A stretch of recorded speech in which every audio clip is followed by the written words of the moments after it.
I was going to ask you about that. The stress of Hunter's situation, the tremendous grief Mhm. over the loss of Bo from glioblastoma.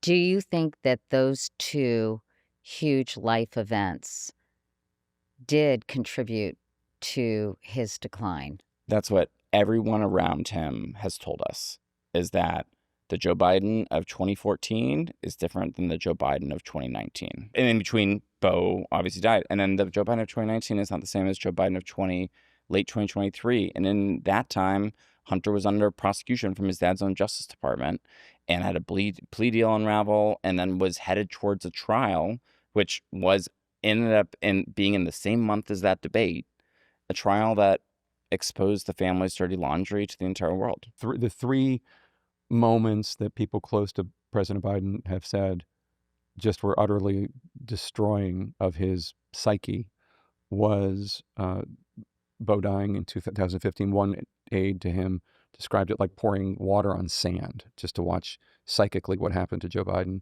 And then, as Alex just said, the plea deal and then the guilty verdict, two of the moments that were just like and in 2023 and 2024, where he just seemed to melt and lose it. And look, we're not unsympathetic to that. It must have been horrible.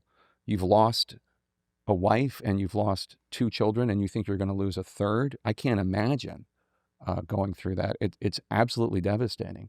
But that is what happened to him, and why, when he stepped on that stage, his addlement was there for everybody to see, because it had been happening for, at that point, at least a couple of years. And I think I think we both have sympathy and the people around him have sympathy. And I think that also contributed to why people weren't willing to get in his face and Tell him hard truths. tell him hard truths, because they're like, he's been through so much and everything, which is true. But also, I think what some people in the inner circle lost sight of is it wasn't just about him.